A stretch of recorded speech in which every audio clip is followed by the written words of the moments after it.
At my granddaughter's wedding, I noticed my name tag said, "The old lady who's paying for everything." I'm glad to have you here.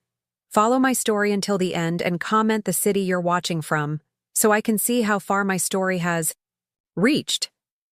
I've always believed that family celebrations should be moments of joy.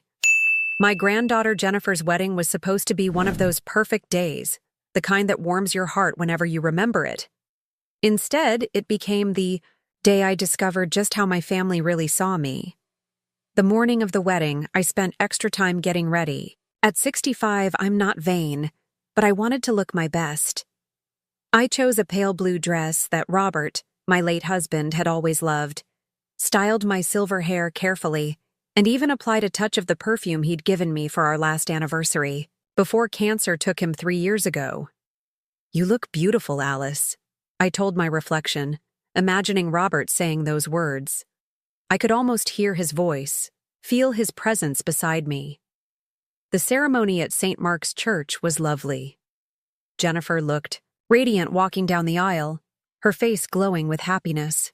My son Richard beamed proudly as he escorted her, and even my daughter-in-law Pamela seemed genuinely emotional. For those brief moments, everything felt right. It was at the reception where everything changed. I arrived at the grand ballroom of the Westbrook Hotel, making my way to the check-in table where guests were collecting their name tags and table assignments. The young woman at the table smiled as she rifled through the alphabetized cards. "Here you are, Mrs. Edwards," she said cheerfully, handing me my name tag.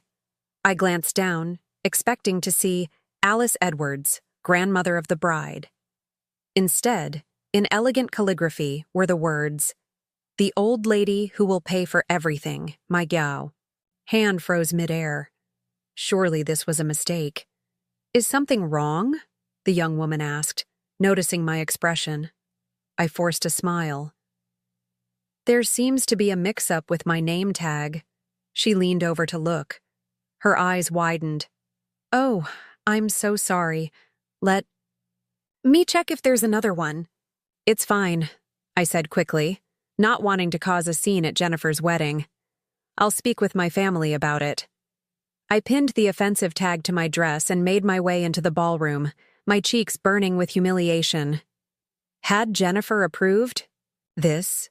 Richard? Pamela? Who thought this was appropriate, let alone funny? Throughout the cocktail hour, I tried to enjoy myself, chatting with other guests who either didn't notice my name tag or were too polite to mention it.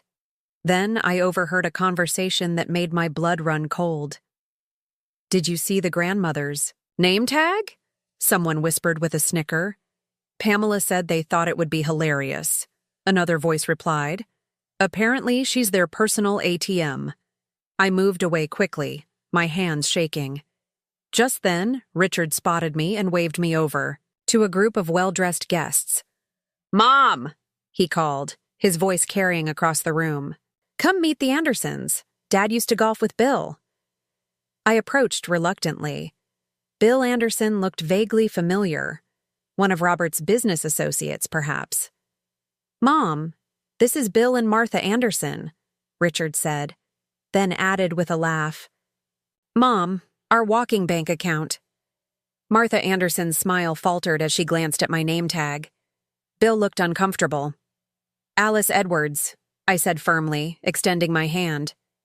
"Robert's widow." "Of course," Bill said kindly. "Robert spoke of you often. He was very proud of you." The conversation continued, but I barely heard it. When the Andersons moved on, I pulled Richard aside. "What's the meaning of this?" I asked, pointing to my name tag. Richard laughed. "Oh, Mom, don't be so sensitive. It's just a joke. Everyone knows you're the one with the deep pockets since Dad left you everything." "It's humiliating," I said quietly. "Oh, please," he rolled his eyes. "Lighten up, it's a party." Before I could respond, Pamela appeared, elegant in her mother-of-the-bride dress. "There you are, Alice. Has Richard been introducing you around? We want everyone to know who's responsible for this gorgeous wedding." She winked, and they both laughed. I excused myself and headed for the restroom, needing a moment alone.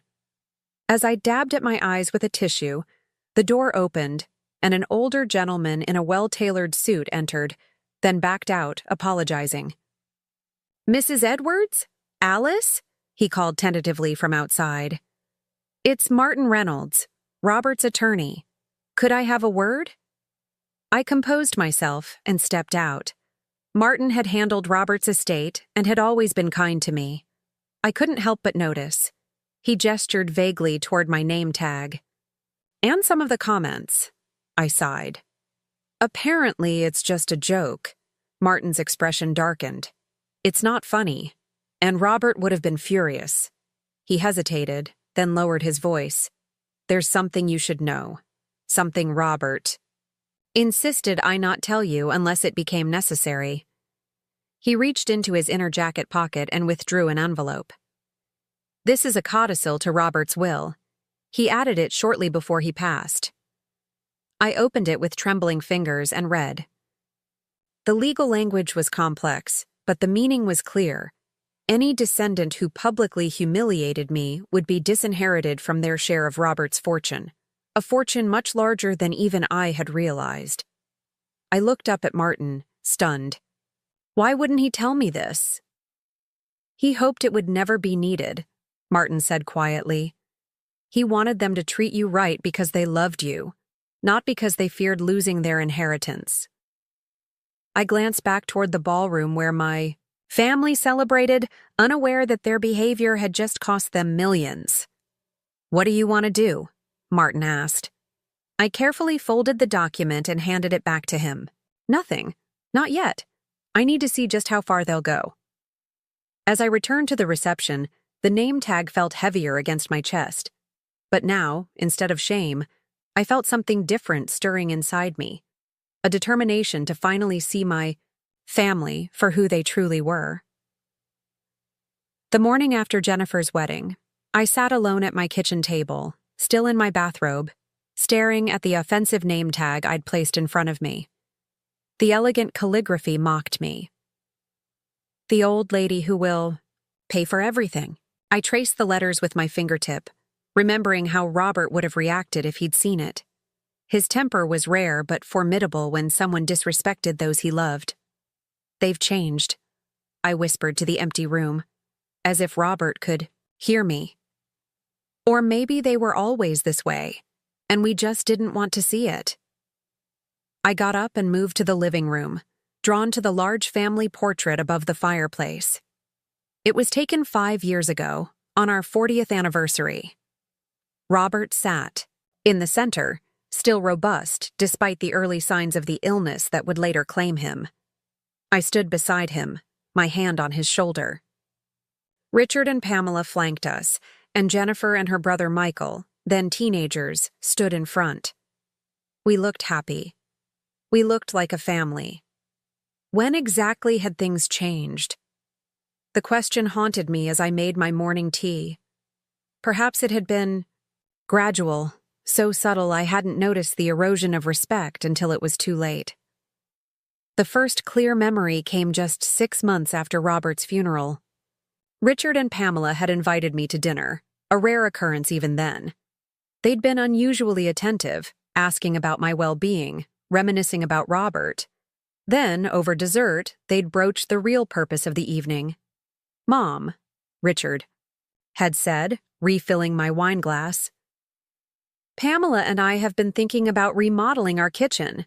Nothing fancy, just updating the appliances, new countertops, that sort of thing." "That sounds lovely," I'd replied, oblivious to what was coming. "The thing is," Pamela continued smoothly, "with college tuition for the kids and everything else, we're a bit stretched right now." I remembered the pause, the expectant looks. "Are you asking me for money?" "Not asking," Richard had said quickly. "It's just that Dad left you quite comfortable, and we thought maybe you'd want to help out the family."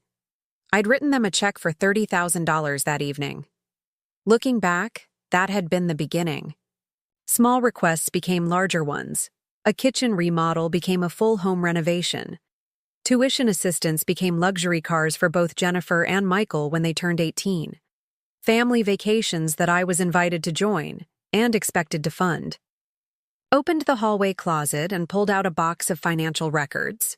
Sitting on the floor like a schoolgirl, I began sorting through bank statements and canceled checks. The evidence of my financial support for Richard and Pamela's lifestyle was overwhelming. Over 3 years, I had given them nearly $250,000. The phone rang, interrupting my tally. It was Pamela. "Alice, are you home? I've been calling your cell phone." I hadn't even noticed my cell phone was still in my evening purse. "Yes, I'm home. Is everything all right?" "Everything's fine. Richard and I just wanted to thank you for everything yesterday. Wasn't the wedding beautiful?" "Yes, it was lovely," I said carefully. "Jennifer and Mark are so grateful for your generosity. They couldn't have had such a wonderful wedding without you." I closed my eyes, remembering the $45,000 check I'd written for the venue and catering. I was happy to help. "Actually, that's partly why I'm calling," Pamela continued, her voice taking on that syrupy quality I'd come to recognize. "Mark's parents were supposed to pay for the honeymoon, but his father's business has been struggling, and they've had to back out. Jennifer is just devastated." I could hear what was coming next. "We were wondering if you might be able to help. They've got their hearts set on 2 weeks in Bali. Richard and I would contribute, of course, but with everything we spent on the wedding." "Everything they spent?" I had covered almost all of it. "I'll think about it," I said, surprising both of us with my non-committal response. There was a pause. "Oh, well, they need to book soon to get the best rates. I understand. I'll let you know tomorrow." After hanging up, I returned to my financial archaeology. Robert had always warned me about Richard's relationship with money. "He sees it as the solution to everything," he'd told me once. "But money without values just creates more problems." I hadn't understood then, or perhaps I hadn't wanted to understand. A knock at the door startled me. Through the peephole, I saw Michael, my grandson, shifting nervously on the porch. I quickly gathered up the scattered financial papers and stashed them back in the closet before opening the door. "Grandma," he said, stepping forward to hug me. At 21, he was tall like his grandfather, with the same kind eyes. "Are you okay? I've been texting you." "I'm fine, sweetheart. Just a bit tired after yesterday. Come in." He followed me to the kitchen, where I put on the kettle for fresh tea. Michael had always been different from the rest of them, more thoughtful, less fixated on appearances and status. "I wanted to apologize for yesterday," he said, sitting at the table. "The name tag, the way everyone was talking, it wasn't right." I felt a lump form in my throat. "You noticed?" "Of course I noticed." "So, did a lot of people." He looked down, embarrassed. "I should have said something." I patted his hand. "It's not your responsibility to correct your parents. But it is my responsibility to stand up for what's right." He looked at me directly. "Dad and Mom, they've changed since Grandpa died. Or maybe I just didn't see it before. All they talk about is money. Your money, specifically." "What do you mean?" Michael hesitated. "Last week I overheard them discussing your house. Dad said something about how it's too big for one person, and how they could help you downsize." The kettle whistled, giving me a moment to absorb this information. As I poured the hot water over the tea bags, I thought about Martin Reynolds and the codicil to Robert's will. I thought about the name, tag, the constant requests for money, and now this apparent plan to move me out of my home. "Grandma?" Michael's voice brought me back to the present. "Are you sure you're okay?" I set the teapot on the table and sat down across from him. "I'm better than okay, Michael. I think I'm finally seeing things clearly for the first time in years." "What do you mean?" I smiled, making a decision. "Just that it's time for some changes around here." As we sipped our tea, I found myself studying my grandson's face, wondering if he was truly different from his parents, or if the seeds of entitlement were merely dormant. waiting for the right conditions to sprout. For the first time since Robert died, I felt a cold clarity replace my grief and loneliness. I wouldn't be making any hasty decisions, but I would be watching and waiting to see who in my family truly deserved the legacy Robert had left. 3 days after the wedding, Richard and Pamela organized a post-wedding brunch at their country club. I deliberated whether to attend, but curiosity won out. I wanted to see if the name tag incident had been an anomaly or part of a pattern. I arrived at the Oak Ridge Country Club dressed in a simple but elegant cream pantsuit that Robert had always said made me look regal. As I entered the private dining room, I noticed several guests from the wedding, including Jennifer and her new husband Mark, Michael, and various relatives and friends. "Mom, over here," Richard called, waving me toward the head table. Pamela, resplendent in a designer dress that probably cost more than most people's monthly salary, gave me an air kiss. "Alice, you look nice," she said, her tone suggesting mild surprise. "We saved you a seat right here." I settled into the chair, noting that I'd been placed next to Mark's parents, whom I barely knew, rather than near my grandchildren. The brunch proceeded pleasantly enough until Pamela clinked her glass for attention. "We want to thank everyone for coming today and for helping make Jennifer and Mark's wedding so special," she began.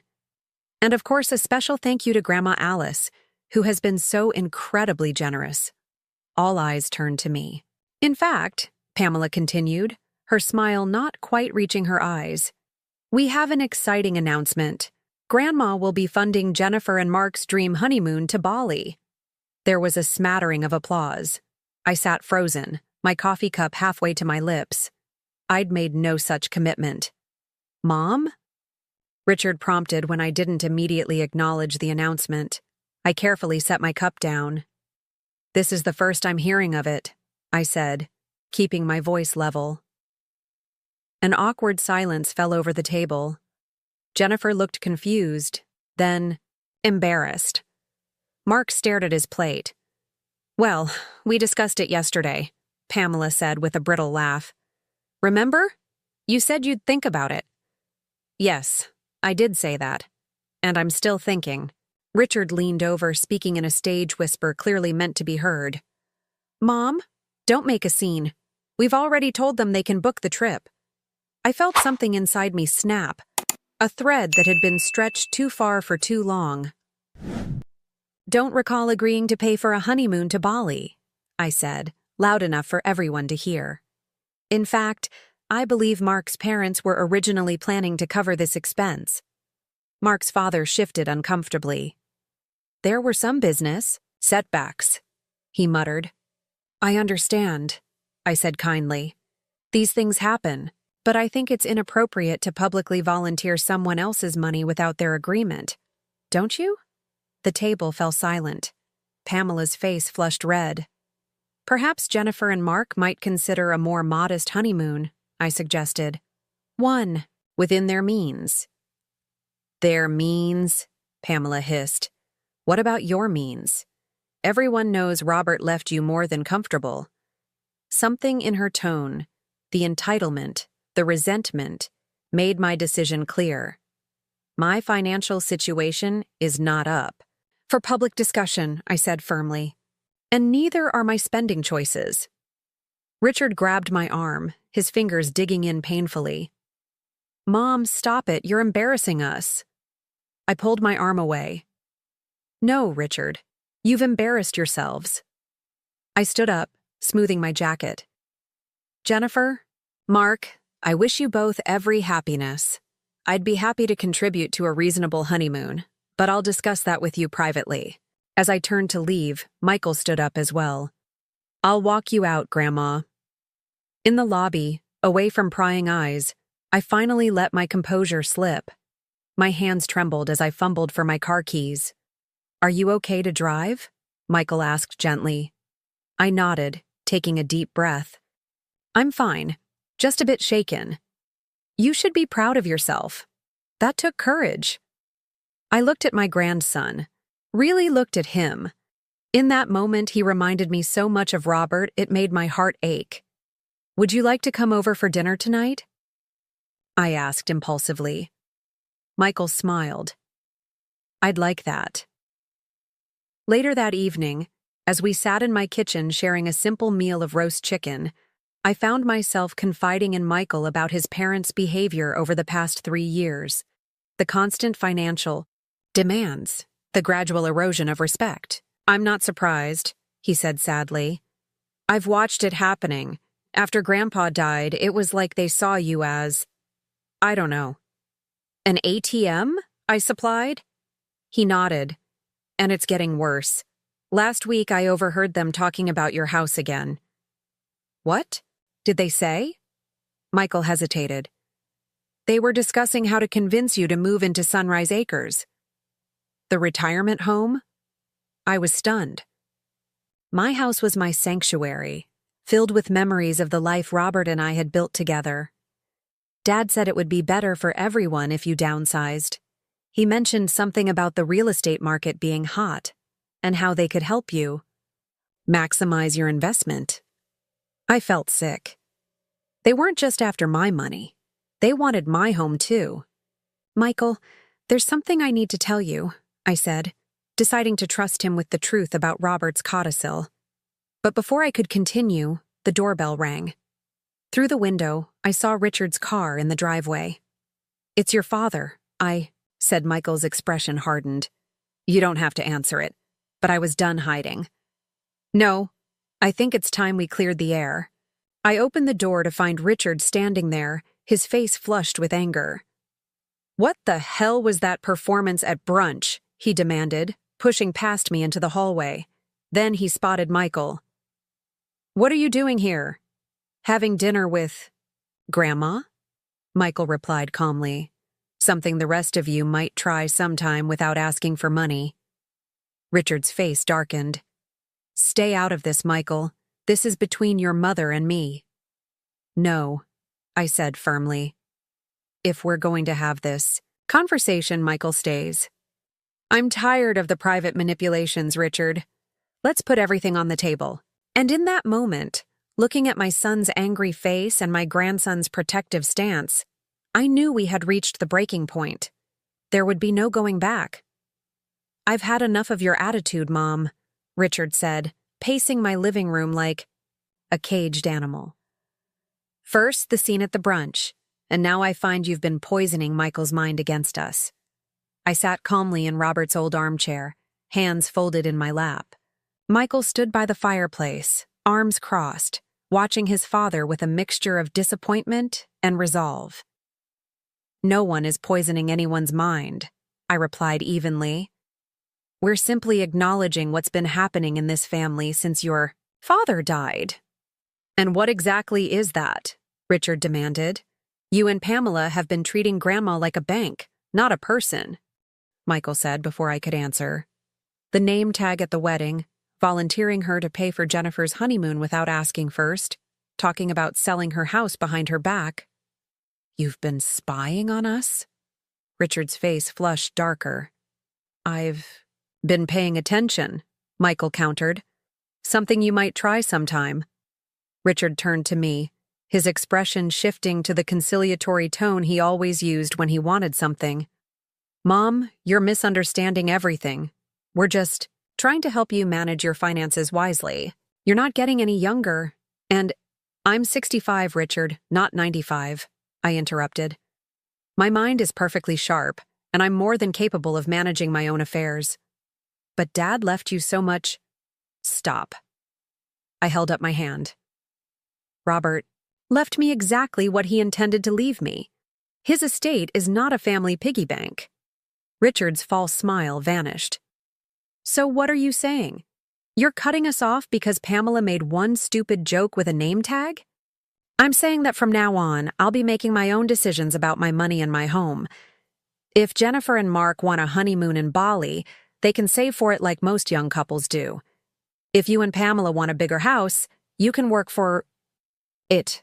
Richard stared at me as if I'd suddenly started speaking a foreign language. Then he turned to Michael. "I want to speak to my mother alone." "I'm staying," Michael said firmly. "This is family business." "Exactly," Michael replied. "And I'm family." Something shifted in Richard's expression. A calculation. A reassessment. He'd always been able to manipulate me when we were alone, playing on my emotions, my grief for Robert, my desire to keep the peace. But with Michael present, those tactics wouldn't work.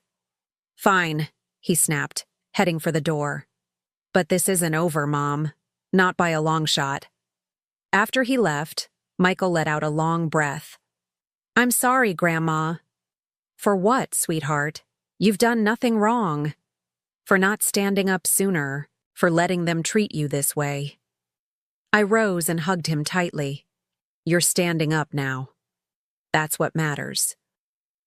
After Michael left, I sat in the quiet of my home, thinking about Robert, about the codicil to his will, about the family we'd raised, together. Had we gone wrong somewhere with Richard? Or had he always had this streak of entitlement that we'd failed to see? More importantly, what was I going to do now? The answer came slowly, taking shape in my mind like a photograph developing. Instead of confronting Richard and Pamela directly with the codicil, which would only make them change their behavior out of fear rather than respect, I would simply let them continue showing their true colors. Meanwhile, I would quietly reclaim my life and my independence. The next morning, I called Martin Reynolds. "Alice," he answered warmly. "I've been hoping to hear from you. After the wedding." "Yes, that's partly why I'm calling." I explained what had happened at the brunch and Richard's visit afterward. "I need to understand exactly what Robert left in his will, Martin. Not just the codicil, but everything." There was a pause. "Perhaps this would be better discussed in person. Could you come to my office this afternoon?" 3 hours later, I sat across from Martin in his well-appointed office as he explained the full extent of Robert's estate. The numbers took my breath away. Robert built several companies over his lifetime, Martin explained, and sold them at just the right moments. His investments were extremely conservative, which means they weathered the economic downturns beautifully. "Knew we were comfortable," I said faintly. "But this. Robert was a private man when it came to money. He didn't believe in flaunting wealth." Martin smiled. "He always said you married him when he had nothing but potential in a beat-up Chevy, so he never wanted you to become one of those women who only care about designer labels and country club memberships." I laughed softly, hearing Robert's voice in those words. "That sounds like him." "As for the codicil," Martin continued, "it's straightforward but powerful. Any descendant who publicly humiliates you forfeits their entire inheritance. The name, tag incident at the wedding would certainly qualify. And the brunch? That too, most likely. But Alice, you don't have to make any decisions right now. The codicil remains in effect for your lifetime." I nodded, thinking, what if I wanted to make some changes of my own? To my will, to how my assets are managed. Martin leaned forward. "What did you have in mind?" By the time I left Martin's office, I had a plan. No dramatic confrontations, no ultimatums, just a quiet reclaiming of my life and my power. First, I called my old friend Eleanor, whom I hadn't seen much since Robert's death. We arranged to meet for lunch the following day. Then I stopped by the community center and picked up a brochure for their adult education classes. Robert had always encouraged me to pursue my interest in painting. Perhaps it was time. At home, I sat at my computer and began researching small business loans. Michael had mentioned wanting to open a bookstore after college, but was worried about the startup costs. A genuine investment in my grandson's future seemed like a perfect use of some of my resources. When my phone rang and I saw it was Pamela, I let it go to voicemail. The old Alice would have answered immediately, anxious about what emergency or demand might be coming. But that Alice was fading away, replaced by a woman who was finally recognizing her own worth. The voicemail, when I listened to it later, was exactly what I expected. Alice, it's Pamela. Richard told me about your conversation last night. I think there's been a misunderstanding. We've always had your best interests at heart. Richard and I were thinking we should have dinner this weekend to clear the air. Oh, and Jennifer mentioned you'd reconsidered about the honeymoon? They really need to book soon to get the best rates. Call me back. I deleted the message without returning the call. Instead, I opened my checkbook and wrote a modest check as a wedding gift for Jennifer and Mark. Enough for a nice honeymoon. But in New England, perhaps, not Bali. I enclosed it in a card with a warm note wishing them happiness, then sealed the envelope. My silent strategy had begun. No confrontations, no drama, just quiet, firm boundaries. Robert would have approved. 6 months passed in a blur of quiet but significant changes. I enrolled in painting classes at the community center, reconnected with old friends, and spent more time with Michael, who visited regularly. I provided him with seed money for his bookstore business plan, which was coming along beautifully. Meanwhile, Richard and Pamela's attitude toward me oscillated between chilly distance and desperate attempts to reestablish their access to my finances. When the silent treatment failed to yield results, they would suddenly appear with forced smiles and transparent excuses to visit. Each time, they would eventually steer the conversation toward money, a renovation they were planning, Jennifer's desire to buy a house with Mark, their own retirement concerns. Each time I politely declined to engage. "I'm not discussing my finances," became my mantra, delivered with a smile that grew more confident with each repetition. They didn't take the rejection well. Pamela's texts became increasingly hostile, Richard's calls more demanding. But I had found a new strength in my silence, in the boundaries I was finally enforcing.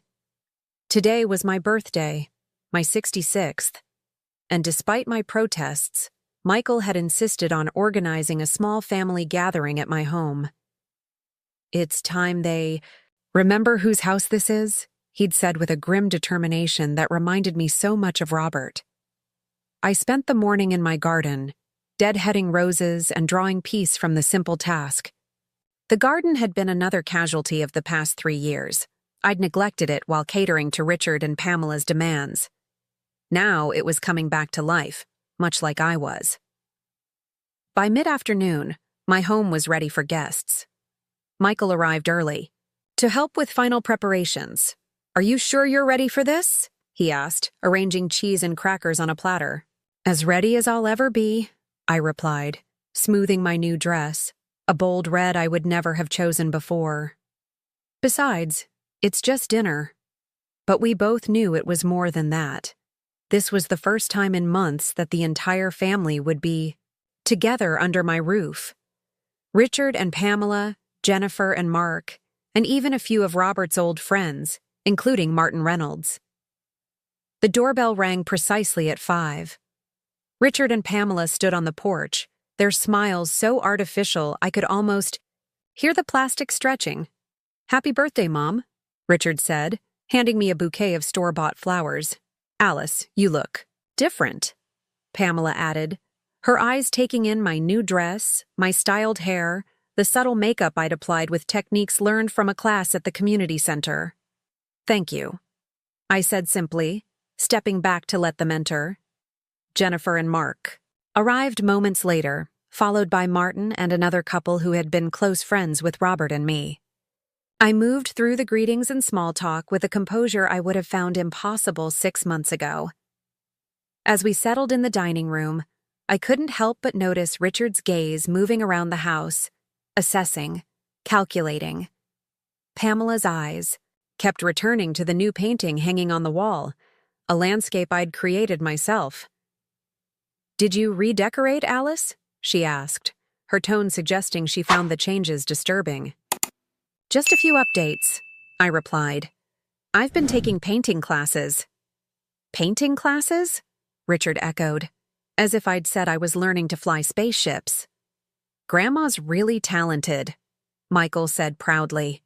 "She's already sold 2 pieces at the community art fair." "Sold?" Pamela looked genuinely confused. But why would you need to sell paintings? I smiled. It's not about need, Pamela. It's about joy. An uncomfortable silence fell over the table, broken by Mark asking about the bookstore Michael was planning to open. It's coming along great, Michael said. Thanks to Grandma, I've got the business plan finalized and I'm looking at locations. Richard's head snapped up. Thanks to Grandma? What does that mean? Michael met his father's gaze steadily. Grandma's investing in my bookstore. Investing? Richard's voice rose. With what money? My money, I said quietly. But, Richard began, then caught himself, glancing at the other guests. Maybe we should discuss this privately, Mom. There's nothing to discuss, I replied. I'm making my own financial decisions now. Richard's face darkened. He looked like he wanted to say more, but Jennifer interrupted with a story about their honeymoon to Cape Cod, the destination they'd chosen after receiving my modest gift. The conversation shifted, tension temporarily diffused. After dinner, as we moved to the living room for coffee and dessert, Pamela cornered me in the kitchen. Alice, what's going on with you? She demanded in a harsh whisper. First, you refused to help with the honeymoon, then we hear nothing from you for months, and now you're throwing money at Michael's pipe dream? It's not a pipe dream, I replied, calmly. It's a solid business plan. Don't be naive. Bookstores aren't profitable anymore. He's using you. No, Pamela. I'm supporting my grandson's ambition. There's a difference. Her eyes narrowed. Richard and I have been talking. We think it's time you consider moving somewhere more manageable. Sunrise Acres has lovely apartments, and the money from selling this house could help all of us. So there it was. The plan Michael had overheard, now brought into the open. This house isn't for sale, I said firmly. And my living arrangements aren't up for family discussion. Before she could respond, Richard appeared in the doorway. Everything okay in here? Just wonderful, I said, picking up the cake I'd baked that morning. Shall we have dessert? In the living room, Richard cleared his throat as I began cutting the cake. Before we move on, Mom, there's something Pamela and I want to discuss with everyone. My hand stilled on the cake knife. This wasn't part of the evening I had planned.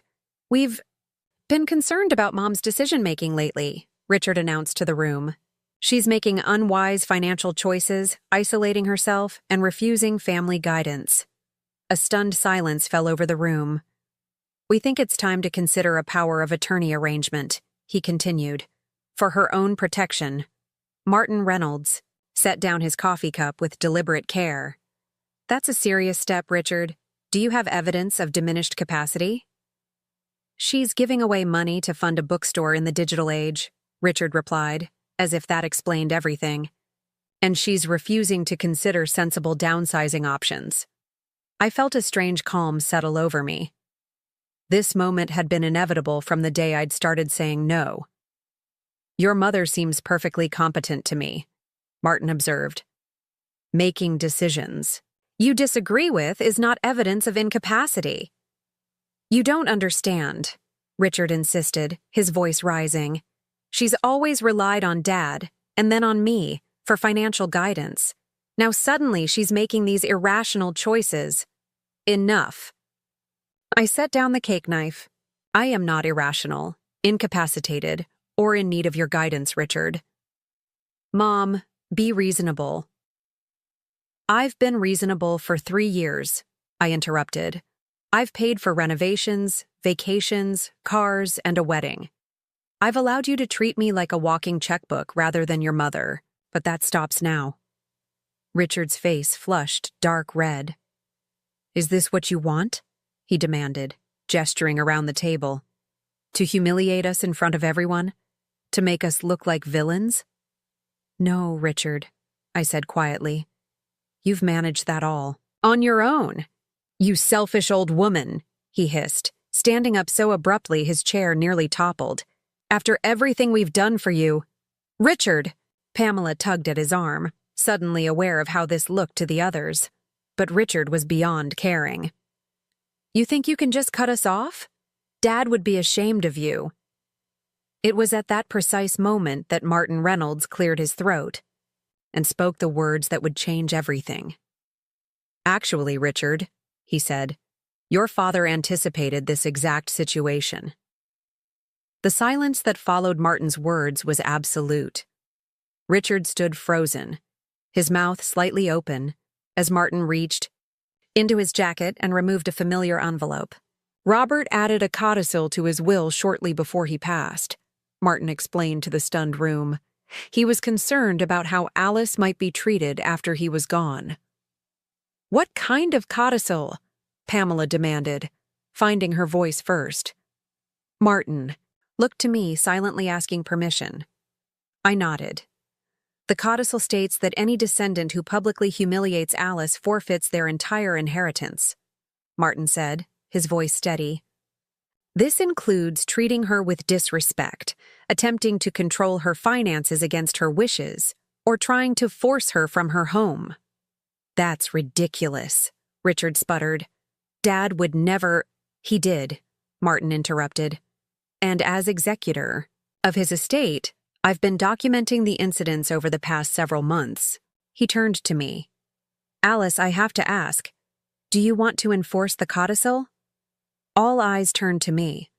I looked at Richard and Pamela, their faces now pale with shock and dawning horror. I looked at Jennifer, who seemed confused and embarrassed. Then I looked at Michael, whose expression held nothing but quiet support. "Yes," I said finally. "I do." Richard collapsed back into his chair. "You can't be serious." "I've never been more serious," I replied. The name tag at the wedding, the honeymoon announcement at the brunch, the constant demands for money, and now this attempt to declare me incompetent, all of it stops today. "But our inheritance," Pamela whispered, "is forfeit," Martin confirmed. "All of it?" Jennifer asked, her voice small. Martin nodded. "I'm afraid so. The codicil is quite clear." "This isn't fair," Richard suddenly shouted, slamming his fist on the table. "She tricked us. She let us believe the money was just sitting there, waiting to be used." "No, Richard," I said quietly. "I never promised you anything. You assumed, you took, you demanded, but you never once asked what I needed or wanted." "What about Jennifer and Mark?" Pamela asked desperately. "They haven't done anything wrong." Martin consulted his notes. Jennifer was present at several incidents, but didn't actively participate in the humiliation. However, she also never spoke up to defend Alice. Jennifer's eyes filled with tears. "I'm sorry, Grandma. I should have said something at the wedding about the name tag." I reached across the table and took her hand. "We all make mistakes, sweetheart. The question is what we learn from them." "So what happens now?" Mark asked, putting his arm around Jennifer. "Now," Martin said, "according to the terms of the codicil, Richard and Pamela's share of Robert's estate is redistributed." "To whom?" Richard demanded. "Half goes to Alice outright," Martin explained. "The other half is divided among descendants, who have shown her proper respect and care." All eyes turned to Michael, who looked genuinely surprised. "I didn't know," he said quickly. "I swear, Grandma, I had no idea about any of this." "I know, sweetheart," I assured him. "Your grandfather would be proud of the man you've become." Richard stood up again, his face contorted with anger. "This is a setup, a conspiracy. I'll contest it in court." "You're welcome to try," Martin said calmly. "But the codicil is legally binding, and we have ample evidence of the conditions being met." "Alice?" Pamela began, her voice suddenly honey-sweet. "Surely we can work this out as a family? We never meant—" "Save it, Pamela," I cut in. "It's too late for that." "So that's it?" Richard demanded. "After everything we've done for you, you're just cutting us off?" "No, Richard," I said, standing to face my son directly. "After everything I've done for you, I'm finally standing up for myself. There's a difference." The gathering ended shortly after. Jennifer and Mark left with awkward apologies and promises to call soon. Richard and Pamela stormed out without another word. Martin and the other guests made tactful exits, leaving just Michael and me in the sudden quiet of my home. "Are you okay?" he asked, helping me clear the barely touched dessert plates. "I'm better than okay," I replied, surprised to find it was true. "I feel free." 1 year later, I stood in the doorway of Chapter 1, the bookstore Michael had finally opened in a charming, converted Victorian house downtown. The morning sunlight streamed through the tall windows, illuminating shelves of carefully curated books and comfortable reading nooks. A coffee counter staffed by Michael's girlfriend Emma served locally roasted beans and homemade pastries.